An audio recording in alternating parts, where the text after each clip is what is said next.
I'm so excited. You know, this guy had a serious basketball game, K-Mac.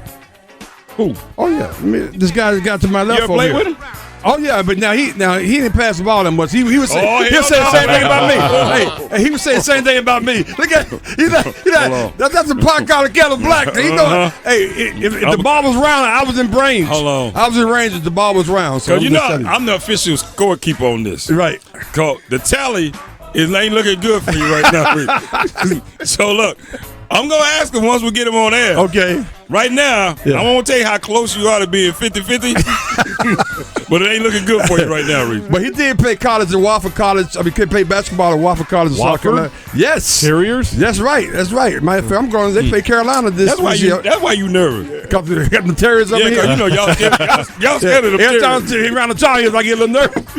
You have got to be kidding me. A terrier get around a tar heel, he started shaking his boot. He had a serious game, but this young man is most noted for his philanthropy and man is in higher education work and volunteer across the board.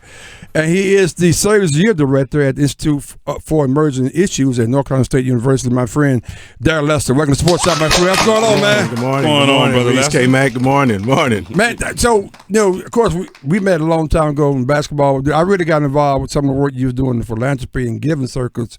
Talk quickly about that before we get into the other conversation with her. Well, it was stemming from a position I used to work at a foundation, and when I transitioned out, I really wanted to figure out a way to include more people into this giving sector. Because a lot of folks give, we just don't always give in the same way. Yeah. And I wanted to figure out how we get more folks in. You hear sometimes it's not equal giving, it's equal sacrifice. So I think everybody has the will and the heart to give and give back in their own way. And we just were trying to create a space that whether you lived on the street or you own the street, everybody has a place to find their giving. Wow. And so we traveled the South, really lifting up an old tradition that people were giving back. We all realized that when crisis happened, people pooled what they had to take care of us. That's true. And so I said, hey, how about let's lift up this old tradition in a new way? Because it wasn't rocket science, but even though sometimes the field of philanthropy thought it was rocket science, I was like, no, I'm just going back to what James and Ruth Lester were doing in South Carolina. Right, Wow. you made it easy. Yeah. You know, you just mentioned something. You say whether you own the street or you Own the street. own the street. Unbelievable. Right? There's a way you can give back. Yeah. How I won't say how difficult, but how do you kind of get people in the mindset to understand that just because you're not well off, that you have a wealthy, you have an ability to give something, and stimulate that mindset to make them think, okay, maybe I can give something. Yeah, and I think that's the toughest battle is demystifying for people what the giving is. And I think sometimes when folks look, they decide that, well, when I make it, I'm like, well, you're not promised to be here tomorrow. That's right. So this notion that getting people to take an assessment of what they think they have, and it's not about your surplus and your extra. Okay. It's about what you really, really care about in life. So if I care about something, I'm going to look at what I have, whether it be You'll find whether I something. have 2 zeros or 3 zeros, or if it doesn't have any zeros at all. If I got something I can exchange of me, and sometimes for me, this is as basic as when I walk walking my dog in the morning. It is who I speak to, whether they laying down or whether they walking. And I think that gets us in the spirit of that. I can do something to brighten somebody else's day. And some people exchange a resource. Some people exchange a smile or a handshake or a hand up. Wow. And so it's not as difficult as folks make it out to be. But I recognize that we set it up. The narrative around philanthropy is that some people give and some people receive. I want to flip the paradigm. Wow. Man, we're talking to Darryl Lester, who is the new Service Year Director at NC State University, Institute for Emerging Issues. And let's switch on that. Because this is something that I want people to really understand. I mean, there's an opportunity for people to really provide a service to the community, to the country. Yeah.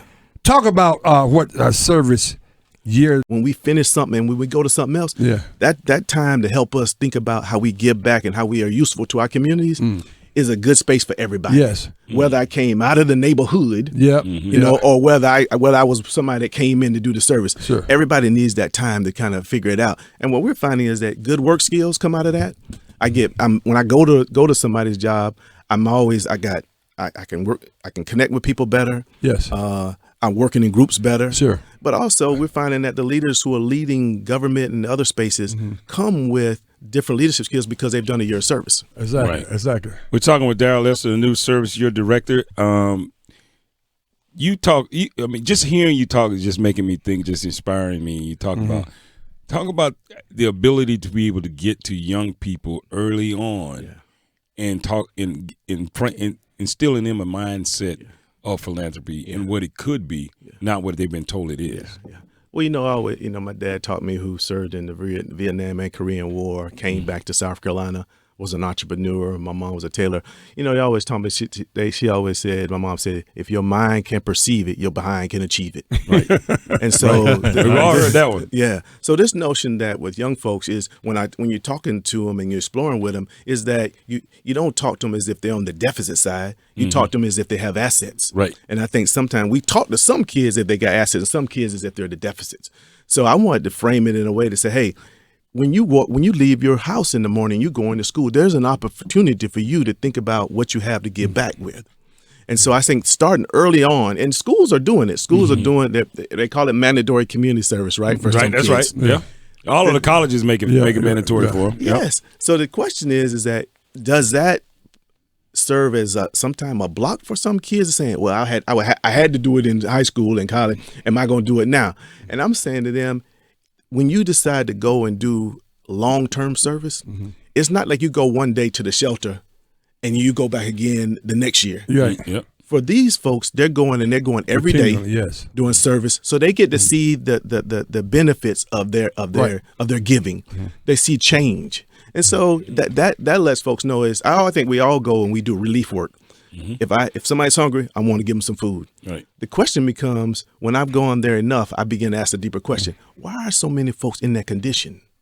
And I started to go in a different way around how I give back. And Darryl, of course, in the Institute for Emerging Issues, again, service year director, what is your job? What is your particular job that you're responsible for? It is to increase the number of young people in the state of North Carolina who are thinking about doing a year's service.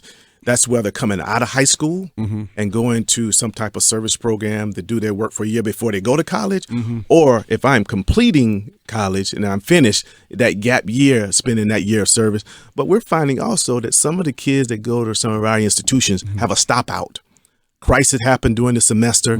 I had to go home because dad or mom got ill. So now I'm looking for a way back to my school, and this service space serves as a way to them get back. Because when they go home, that financial piece is still there. Yes. So I'm finding kids that may have gone to Shaw and St. August Central that bumped into a crisis, and now they're swinging back to school. So we're saying, look at the narrative around this giving. You can go do before school, you can do it in the middle of school, or you can do it at the end. But we're encouraging young folks to do it. Now the challenge is that stipend that they receive. It's not a bunch of money, right? It's not a bunch of money. So they have to be creative. It might be that they don't go and get that new car right after school or something like that. They say, hey, I'm going to do this year of service. Or they might have to go stay with mom or dad. Or they group of them get together and say, we're going to all stay in the same space. Yes. We're going to maybe rent a little house to curb our expenses. But I always say, if there's a will, there's a way. That's exactly for them right. to do it. So how can people get in contact with you and per se if they're interested in people hearing this, and we're going to make sure we get a lot there too. Yeah, at the Institute for Emerging Issues, it's service year. You can go to ieimergingissues.org to find me, and it'll take you right to the service year page. But if you want to learn more about this on a national level, it's serviceyear.org. Serviceyear.org. It's a national program. Now, is this very similar to VISTA program? It is. Yeah. It's I had a couple of VISTAs working for me in the past. Yeah. You did. Yeah. And I know because we tried to supplement some of their income. Yes. You can't do a lot of it, but because they didn't make a lot. Yes. But they learned a lot too, which is important too. I always say the easy way to look at this is if I want to get in the car and do a service year, I'm either going to be in a AmeriCorps lane or am I going to either be in a VISTA lane. Yeah, right. Exactly. Those two lanes get me into my year of service. Right. Yes. So doing this, being around it for a while, what's the one thing that you probably learned that you probably surprised you the most about doing this? That I think the folks that we feel are not really interested in it and that may have had some deficits in life are really excited about. You mean I can go and take my time and talent back into the same community that I grew up in. And I think that to me, that's the exciting stories around giving back and service. Outstanding. Pepsi was born in the Carolinas, and since their founding over a century ago, they've had a strong presence in the community and the culture of the Carolinas. With Pepsi Cares, they want to further their outreach and impact on the Carolinas by partnering with local organizations to make its birthplace a better place to live, work, and play for generations. Check out Pepsi Cares on Twitter, Facebook, and Instagram, or go directly to our website, PepsiCares.com, to see how you can get involved. Well, it's really ironic. This happened just by accident. The conversation you was having, our next guest was in the producer room like, you know what? I think we need to connect because I think that's the synergy amongst what you're doing, Darryl, and what our next guest is, and his whole crew is doing. So things happen for a reason. Yes, indeed. You know, Yes, God made no yes, mistakes, indeed. and I'm true. Hey, man, thank you so much. No, thank you. y'all. We got to get you back on, man, because No. we want to be involved and help you getting the word out, get people involved in this. Outstanding. This is right along our lines in terms of what our show is all about. This is part of our DNA. yes. I would Thank love you. for you to help some veterans too that are transitioning. They may want to take advantage of something similar too. Yeah. The General Stanley McChrystal is the chair of the Service Year Alliance Board. And so it's the notion that not everybody may be able to go and do a year to serve their country, but everybody can go serve their community. So military, the veterans and the National Service are teaming up. K-Master Veterans, that's so he has a special interest. Absolutely. It's all coming together for the good. D, appreciate you, man. No, thank y'all.